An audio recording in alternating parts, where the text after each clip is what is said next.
আসসালামু আলাইকুম, সবাইকে আবারও স্বাগতম। তো আজকে আমি তোমাদের মাঝে যে বিষয়টি নিয়ে এলাম সেটা হলো এইচএসসির অর্থাৎ ষষ্ঠ সপ্তাহের অ্যাকাউন্টিং নিয়ে।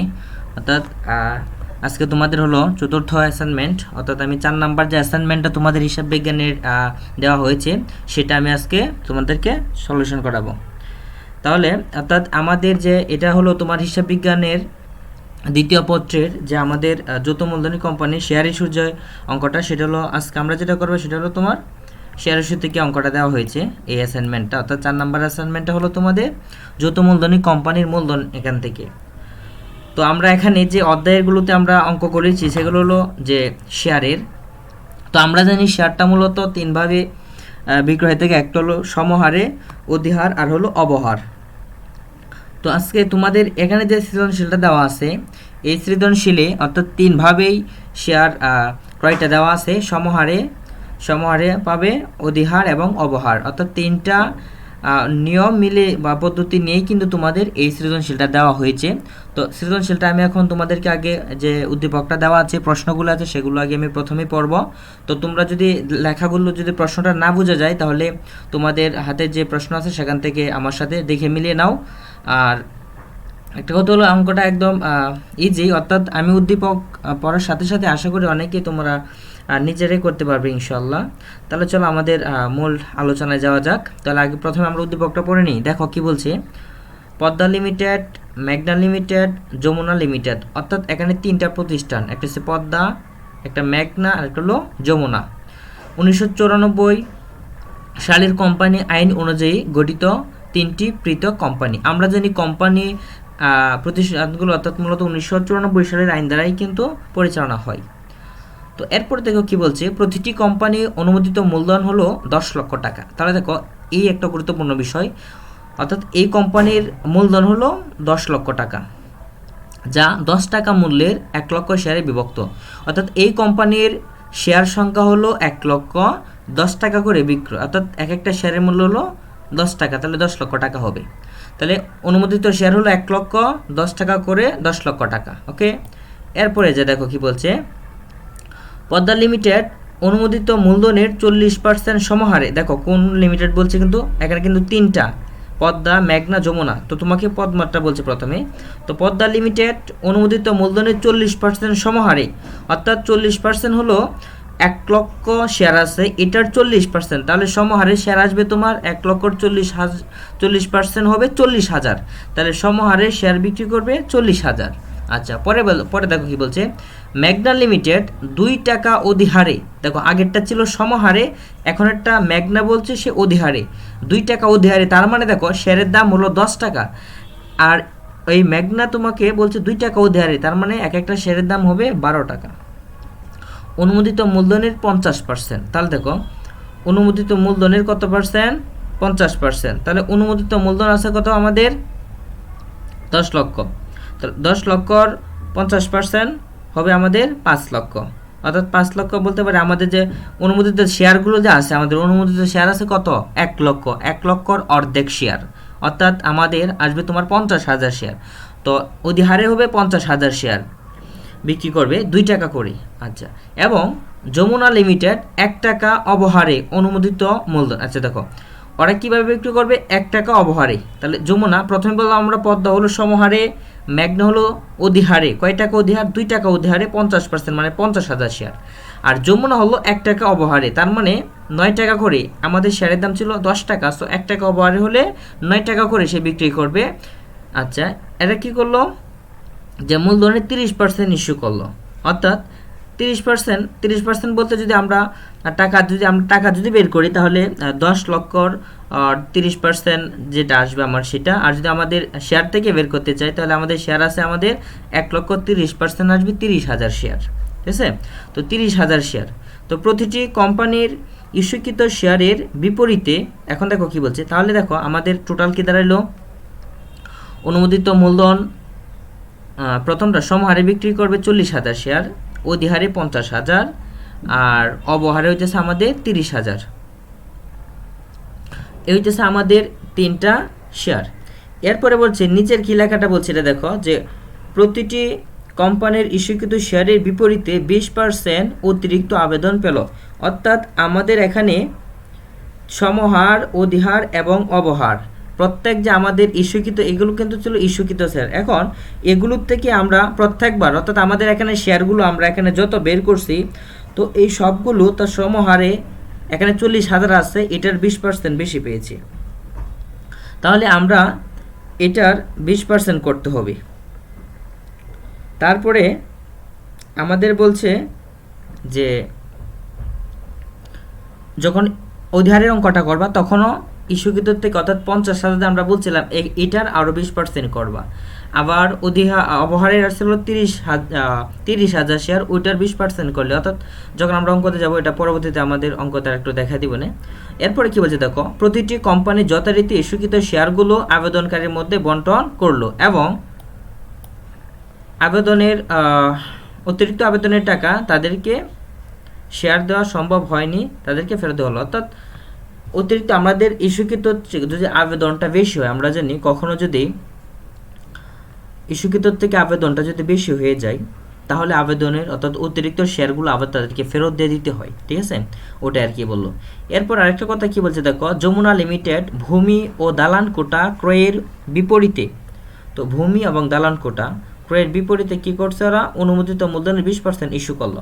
অর্থাৎ যমুনা কোম্পানি কি করলো, ওরা তো 3 নাম্বারটা আর কি, লাস্টের যে কোম্পানিটা ছিল যমুনা, ওরা অনুমোদিত মূলধনের 20% ইস্যু করছে। অর্থাৎ অনুমোদিত মূলধন হচ্ছে আমাদের 10 লক্ষ, এর 20% আসবে আমাদের 2 লক্ষ টাকার। অর্থাৎ তারা একটা ভূমি ও দালান কোটা কিনছে যেটার দাম ছিল তোমার 2 লক্ষ টাকা। এই 2 লক্ষ টাকার যদি শেয়ার আসে তাহলে আমাদের শেয়ার আসবে 20,000। যদি এক একটা শেয়ারের দাম যদি 10 টাকা হয় তাহলে 20,000 টাকা আসবে। আচ্ছা, এগুলো আমাদের উদ্দীপক। এখন দেখো আমাদেরকে কী বের করতে বলছে, করণীয় কী কী। শেয়ার ও স্টকের পার্থক্য নির্ণয় করো, এটা তোমাদের বইয়ে আছে, এটা বই থেকে দেখে নিও, তোমাদের বইটা লেখা আছে। এরপরে বলছে খ নাম্বার, অর্থাৎ আমি শুধু তোমাদের এখানে ম্যাথগুলো একটু দেখিয়ে দেব। সমহার ও অধিহারের শেয়ার ইস্যু সংক্রান্ত লেনদেনে জাবেদাভুক্ত করো। তাহলে খ নাম্বারে তোমাকে বলছে সমহার ও অধিহার দুইটা শেয়ারের কিন্তু জার্নাল দেখাইতে হবে।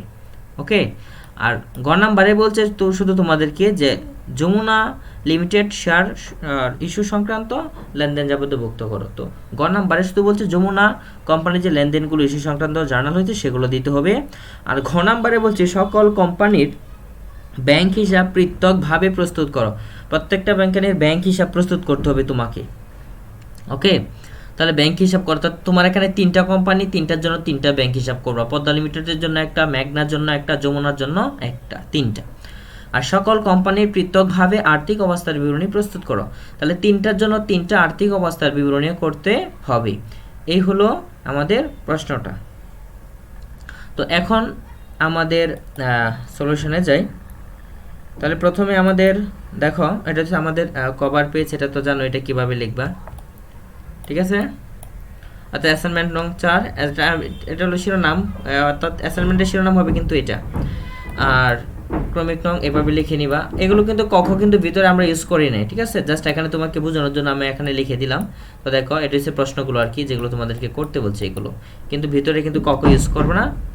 ওকে, তাহলে এটা দেখে নিলা। এবার আসো আমাদের ক নাম্বারে, অর্থাৎ আমাদের ক নাম্বারে যা বলছিল। তো ক নাম্বারটা কিন্তু আমি এখানে সলিউশন করে নেই, বুঝছো? ক নাম্বারটা কিন্তু দেওয়া হয় নাই, শুধু খ নাম্বারটা এখানে আমরা খ নাম্বার থেকে করব। সো এখানে শুধু আমি তোমাদেরকে খ নাম্বারটা দিছি।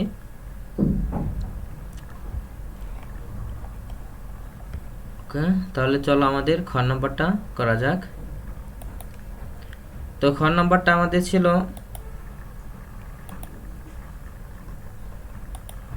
ওকে,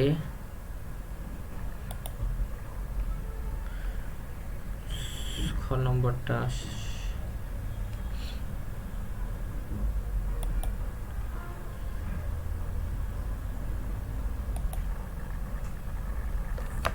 ওকে, আমাদের একটু ওয়েট করো আমাদের। আচ্ছা, এখান থেকে নিয়ে নিই। তাহলে দেখো আমাদের, হ্যাঁ আচ্ছা, এবার দেখো এখন আমাদের খ নাম্বারে যে কাজটা আমাদের করব, তার আগে আমি দেখো খ নাম্বারে আমাদের কি কি কাজগুলো লাগবে, এটা রাফ আর কি। তো এটা হচ্ছে আমাদের পরের, অর্থাৎ খ নাম্বারে দেখো এই যে আমাদের দুইজনেরটা করতে বলছে, পদ্মা লিমিটেড আর হলো তোমার মেঘনা লিমিটেড। তো এর আগে আমি কিন্তু গণনা কাজটা করে নিছি, বুঝতে পারছো? তো ব্যাক পেজটাই কিন্তু আমাদের এখানের গণনাটা, এটা হলো তোমাদের, এটা কার্যটা না দিলেও কিন্তু হবে, ঠিক আছে? দেখো আমাকে কিন্তু বলছে যে খ নাম্বারে জাস্ট পদ্মা লিমিটেড এবং মেঘনা লিমিটেডের জাবেদাগুলো দিতে, এটা হচ্ছে আমাদের রাফ, এটা না করলেও হবে, ঠিক আছে? এটা তোমাদের দিতে হবে না। দেখো গণনাটা আমি কিভাবে করলাম, অনুমোদিত মূলধন ছিল 10 টাকা করে 1 লক্ষ শেয়ার, যেটার দাম হলো কত, আচ্ছা 10 লক্ষ টাকা। ওকে, তো পদ্মা লিমিটেড ইস্যু, দেখো ইস্যুকৃত শেয়ার বলছিল 1 লক্ষ অর্থাৎ 40%, তাহলে কত আসবে 40,000 শেয়ার। তো ওরা বলছিল যে এখানে 40,000, কিন্তু 40,000। তো আবেদন পাইছিল অর্থাৎ ইস্যুকৃত থেকে 20% বেশি, এর জন্য ইস্যুকৃত হলো 40,000, একে 20% করলে আসবে 8,000। তো 40,000 আর 8,000 এটা হলো 48,000। তাহলে ইস্যুকৃত শেয়ার হলো, সরি আবেদনকৃত শেয়ার হলো 48। দেখো ইস্যুকৃত শেয়ার হলো 40, আবেদনকৃত হলো 48, তাহলে আমাদের 8,000 কিন্তু ফেরত দিয়ে দিতে হবে। আচ্ছা, এবার দেখো মেঘনা লিমিটেডের ইস্যুকৃত শেয়ার কত, এটা বের করে নেই। তো 1 লক্ষর 50% যদি আমাদের করি তাহলে 50,000 শেয়ার হলো ইস্যুকৃত, এটা হচ্ছে মেঘনা লিমিটেডের। আর আবেদনকৃত শেয়ার হবে এতে 50,000-এর 20%, যেহেতু বেশি, প্রত্যেকটার কিন্তু 20% বেশি পাইছে ইস্যুকৃত থেকে, এর জন্য আমরা কিন্তু 20% করেছি। তাহলে 50,000-এর 20% আসবে 10,000। তাহলে আমাদের শেয়ার কত দাঁড়ালো, 50 আর হলো 10, 60,000। তাহলে পদ্মা লিমিটেডের শেয়ার, আবেদনকৃত শেয়ার হলো তোমার 48,000, আর মেঘনা লিমিটেডের হলো 60,000। আর দেখো প্রতি শেয়ারের মূল্য, দেখো এক একটা শেয়ারের মূল্য কত হবে, 10 টাকা ছিল আর 2 টাকা করছে অধিহারে, তার মানে 12 টাকা করে এক একটা শেয়ার সে বিক্রি করবে। তাহলে এটা হচ্ছে আমাদের রাফ। তো এখন দেখো এই খ নাম্বারের অ্যান্সারটা শুধু তোমাদের শুধু অ্যান্সার লিখলে হবে, অর্থাৎ এই যে এখানে তোমরা এখান থেকে স্টার্ট করবা, অর্থাৎ এখান থেকে যদি আমরা স্টার্ট করি তাহলে প্রথমে লিখতে হবে পদ্মা লিমিটেড, এই প্রতিষ্ঠানের নামটা লিখবা, তারপর সাধারণ যাবে না। তাহলে দেখো প্রথম জার্নালটা হয়েছে আবেদনের, তো আবেদন ব্যাংক হিসাব ডেবিট, শেয়ার আবেদন হিসাব ক্রেডিট, 10 টাকা করে 48,000 শেয়ার, দেখো 4,80,000 টাকা আসে। দ্বিতীয় জার্নালটা হয় ইস্যুর, কতগুলি সে বিক্রি করছিল, 40,000 বিক্রি করছিল, তাহলে 40 শেয়ার আবেদন হিসাব ডেবিট, শেয়ার মূলধন হিসাব ক্রেডিট, 4 লক্ষ টাকা আসে গুণ করলে। ওকে, এরপর হচ্ছে ফেরতের জার্নালটা হবে শেয়ার আবেদন হিসাব ডেবিট, ব্যাংক হিসাব ক্রেডিট, কতগুলো ফেরত দিয়েছিলাম বলে দিয়েছিলাম কিন্তু, 10 টাকা করে 8,000 শেয়ার ফেরত, তাহলে 80,000 টাকা আসে। এটা হচ্ছে ক নাম্বারের পদ্মা লিমিটেডটা আমরা বের করলাম। তো এবার দেখো এই খ নাম্বারের দুইটা কিন্তু মেঘনা লিমিটেড জার্নাল কিন্তু খ নাম্বারে, ঠিক আছে? তাহলে দেখো মেঘনা লিমিটেড, তো এটার একই অবস্থা, জার্নাল দিবা ব্যাংক হিসাব ডেবিট, শেয়ার আবেদন হিসাব ক্রেডিট, 12 টাকা করে এক একটা অধিহার, 12 টাকা করে 60,000 শেয়ারের দাম আসবে 7,20,000 টাকা। আর ইস্যু করছিল হলো আমাদের 50,000, তাহলে শেয়ার আবেদন হিসাব ডেবিট, শেয়ার অধিহার হিসাব ক্রেডিট, শেয়ার মূলধন হিসাব ক্রেডিট। তাহলে দেখো 12 টাকা করে, এটা হলো শেয়ার আবেদনটা গুণ দিবে, অর্থাৎ 50,000 গুণ 12 টাকা, আর অধিহারে গুণ দিবা 2 টাকা অধিহারে 50,000 ইন্টু 2, তাহলে 1 লক্ষ টাকা। আর শেয়ার মূল্য হবে আসল 10 টাকা করে 50,000, এই হলো আমাদের শেয়ার টাকা। আর কতগুলো ফেরত দিয়েছিলে, 10,000 ফেরত দেওয়া হয়েছিল, তাহলে শেয়ার আবেদন হিসাব ডেবিট, ব্যাংক হিসাব ক্রেডিট, তাহলে 10,000 ইন্টু 12, তাহলে আসবে 1,20,000 টাকা। তাহলে খ নাম্বার শেষ, খ নাম্বারে আমাদের দুইটা জার্নাল দেওয়া শেষ। এবার আমরা চলে যাব পরটা ঘ নাম্বারে। তো দেখো আমাদের গ নাম্বারে বলছিল যে যমুনা লিমিটেড কোম্পানির জার্নালগুলো দিতে হবে, যমুনা কোম্পানির। তো যমুনা কোম্পানির জার্নালটা হলো এটাই, ব্যাংক হিসাব ডেবিট। এটা কিন্তু আমাদের কাজটা কিন্তু দেখো এই পেজটা কিন্তু আমি এটা বের করে নিয়েছিলাম, অর্থাৎ কার্যটা দেখো যমুনা কোম্পানির কাজটা হলো এটা, ইস্যুকৃত, এটা কিন্তু লিখতে হবে না, ঠিক আছে? তা দেখো ইস্যুকৃত শেয়ার হলো 1 লক্ষ ইন্টু 30,000, তাহলে কত 30%, তাহলে কত আসবে 30,000 টাকা। তো আবেদনকৃত শেয়ার হলো 30,000 ইন্টু 20%, বেশি পাইছিল, তাহলে 6,000 বেশি পাইছিল, অর্থাৎ টোটাল শেয়ার আসবে 30 যোগ 6,000, তাহলে 36,000 শেয়ার। ওকে, শেয়ার প্রতি শেয়ারের মূল্য 1 টাকা করে কম, 10 থেকে 1 টাকা বাদ দিল 9 টাকা। ওকে, আর দেখো এখানে একটা ভূমি কিনছিল বলছিল 2 লক্ষ টাকা দিয়ে, ঠিক আছে?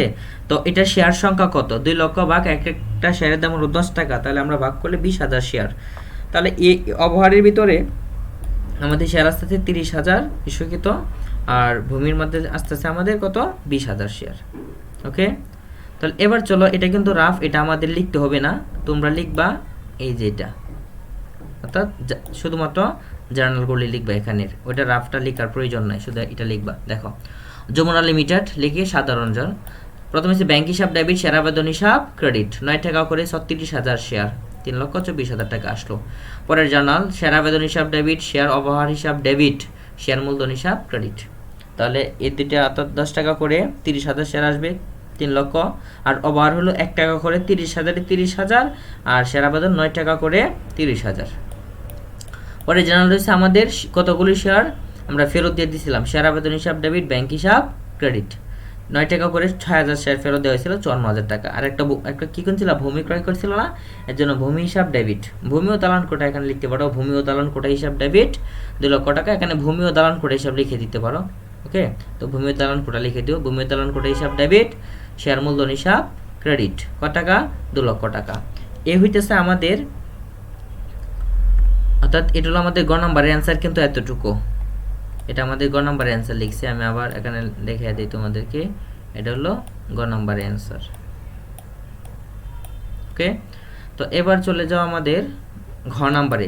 ঘ নাম্বারে কিন্তু ব্যাংকের খতিয়ান করতে বলছিল, 3টা প্রতিষ্ঠানের 3টা খতিয়ান হবে, বুঝতে পারছো, 3টা প্রতিষ্ঠানের 3টা খতিয়ান করো। প্রথম হচ্ছে পদ্মার তার ব্যাংক হিসাব লিখে, অর্থাৎ চলমান যার চোখে করে নিচ্ছে আমার সুবিধা মতো, তারিখ বিবরণ, তারপর যাবে পৃষ্ঠা, ডেবিট টাকা ক্রেডিট টাকা, জের লিখে ডেবিট ক্রেডিট। তাহলে আবেদন হিসাব লিখে 4,80,000 ডেবিটে, 4,80,000 ডেবিটে। তারপর শেয়ার আবেদন হিসাব আবার লিখে ক্রেডিটে হবে 80,000, ডেবিটে 4,80,000 থেকে 80 বাদ দিলে 4 লক্ষ টাকা শেষ। এবার হয়েছে মেঘনা লিমিটেডের। তো দেখো মেঘনা লিমিটেড, অর্থাৎ মেঘনা লিমিটেড লিখে ব্যাংক হিসাব, তারিখ বিবরণ একই, সে ঘর তো সেম একই অবস্থা। তো শেয়ার আবেদন হিসাব লিখে ওটার মধ্যে ছিল 7,20,000 ডেবিটে, এখানে 7,20,000 ডেবিটে। তারপরে শেয়ার আবেদন হিসাব লিখে ক্রেডিটে লিখে দেবে কত, 1,20,000, এই 7,20,000 থেকে 1,20,000 বাদ দিলে কত, 6 লক্ষ। তাহলে এটা হচ্ছে আমাদের ব্যাংকের খতিয়ান, এটা কিন্তু আমাদের ঘ নাম্বারের উত্তর। তো এবার দেখো আমাদের পরেরটা, অর্থাৎ যমুনার ব্যাংক হিসাবটা কীরকম, তারিখ বিবরণ গড় তো আগের মতোই, যা শেয়ার আবেদন হিসাব লিখে 3,24,000 ডেবিটে, এটারও ডেবিটে 3,24,000, ক্রেডিটে লিখবে শেয়ার আবেদন হিসাব লিখে 54,000, তো 3,24,000 থেকে 54,000 টাকা বাদ দিলে 2,70,000 টাকা। তাহলে দেখো 3টার আমাদের খতিয়ান করে দিলাম, অর্থাৎ আমাদের এটা ঘ নম্বরের অ্যান্সারটা। আবার দেখে নাও একটু, তো এই হলো আমাদের ঘ। এবার হচ্ছে লাস্টেরটা। তো উম নম্বরে কিন্তু আমাদের প্রত্যেকের জন্য আলাদা আলাদা করে আর্থিক অবস্থার বিবরণী করতে হবে। তাহলে এটা হলো আমাদের প্রথমে পদ্মা লিমিটেডের আর্থিক অবস্থার বিবরণীটা করলাম। প্রথমে লিখলাম দেখো বিবরণ, 2টা টাকার ঘর দিবা, সম্পদ সমূহ লিখে স্থায়ী সম্পদ, ব্যাংক জমার উদ্ধৃত কত, 4 লক্ষ, অন্য কোনো কিছু নাই, এখানে শুধু কি ব্যালেন্স এর ডাক, অর্থাৎ এখানে ক্লোজিং ডাকটা দিয়ে দিবা, অর্থাৎ ক্লোজ এটা। এরপর হলো দায় ও শেয়ার মালিকানা সত্ত্ব লিখে অনুমোদিত মূলধন ছিল কত, প্রতিটা 10 টাকা মূল্যের 1 লক্ষ শেয়ার আসবে, 10 লক্ষ এটাও ক্লোজিং দিয়ে দিবা।